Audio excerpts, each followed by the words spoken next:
KSRTCയിലെ സ്ത്രീകളുടെ സൗജന്യയാത്ര സ്വകാര്യ ബസ്സുകാർ സമരത്തിന്.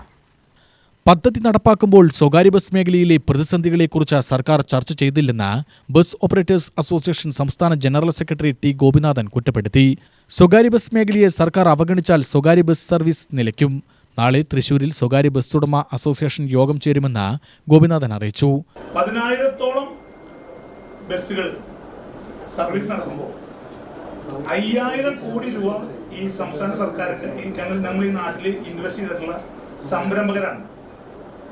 ഇപ്പൊ നമ്മുടെ സർക്കാരിന്റെ ധവളപത്രം നോക്കിയാൽ അതിൽ പ്രൈവറ്റ് ഇൻവെസ്റ്റേഴ്സിനെ പ്രോത്സാഹിപ്പിക്കുക അല്ലാണ് പ്രധാനമായിട്ടുള്ള കാര്യങ്ങൾ പറഞ്ഞിട്ടുള്ളത്. അപ്പൊ ഇങ്ങനെ 5,000 കോടി രൂപ നമ്മുടെ സംസ്ഥാനത്ത് ഇൻവെസ്റ്റ് ചെയ്തിട്ടുള്ള സംരംഭകര് ഈ ഒറ്റ പ്രഖ്യാപനത്തോടു കൂടി ഇല്ലാതാവുന്ന സ്ഥിതിയിലേക്കാണ് കാര്യങ്ങൾ വരുന്നത്. ഇതുമായി ബന്ധപ്പെട്ട് ഇതിന് ചർച്ചകൾ ആരംഭിച്ചപ്പോൾ തന്നെ ഞങ്ങൾ ബഹുമാനപ്പെട്ട മുഖ്യമന്ത്രിയും ഗതാഗത മന്ത്രിയും നേരിട്ട് പോയി കണ്ട് ഞങ്ങളുടെ ആശങ്കകൾ അറിയിച്ചിരുന്നു.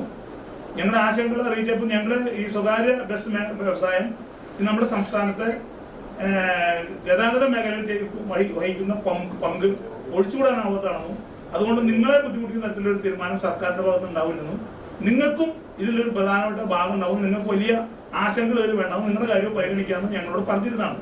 പക്ഷെ നിർഭാഗ്യവശാൽ ഈ നിമിഷം വരെ ഞങ്ങളുമായിട്ട് ചർച്ച ചെയ്യാനോ അല്ലെങ്കിൽ ഞങ്ങളുടെ വിഷയങ്ങൾ എന്ത് ചെയ്യണമെന്നതിനെ കുറിച്ചോ പറയാൻ ഇതുവരെ ഗവൺമെന്റ് തയ്യാറായിട്ടില്ല.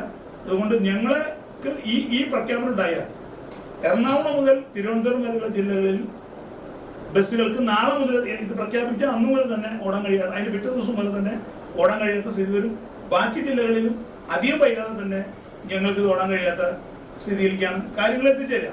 അപ്പൊ ഞങ്ങൾ പറഞ്ഞു നമ്മുടെ സംസ്ഥാനത്തെ ജനങ്ങളുടെ ഏറ്റവും ചെലവ് കുറഞ്ഞ യാത്രാ സംവിധാനം എന്ന നിലയിൽ സ്വകാര്യ ബസ്സുകൾക്ക് ഓടാൻ കഴിയാത്ത സ്ഥിതി വന്നാൽ നിങ്ങൾ ആലോചിച്ച് നമ്മുടെ നാട്ടിലെ സ്ഥിതി എന്താണ്? സ്വകാര്യ ബസ് ഓടിയില്ലെങ്കിൽ ഞങ്ങൾ ഒരു ദിവസമൊക്കെ എന്തെങ്കിലും കാരണവശാൽ സമരം ചെയ്യേണ്ട കാലഘട്ടങ്ങളിലൊക്കെ ഞങ്ങൾ ഓടി നാട്ടിലുള്ള ജനങ്ങളുടെ ബുദ്ധിമുട്ട് എന്താ? അപ്പൊ ഞങ്ങള് സംസ്ഥാന സർക്കാരിന് ചെയ്യാൻ കഴിയാത്ത സേവനങ്ങൾ ഞങ്ങൾ ചെയ്തുകൊണ്ടിരിക്കുന്ന ഞങ്ങളുടെ സുപ്രഭാതത്തില് ഞങ്ങൾ ഇത് അവസാനിപ്പിച്ച് പോകണം എന്ന് പറയുന്ന തരത്തിലുള്ള തീരുമാനങ്ങൾ ഈ മേഖലയെ തകർക്കും. ഞങ്ങളുടെ ഈ മേഖലയിൽ ലക്ഷക്കണക്കിന് ആളുകൾ തൊഴിൽ ചെയ്യുന്നതാണ്. UTV news, Palakkad.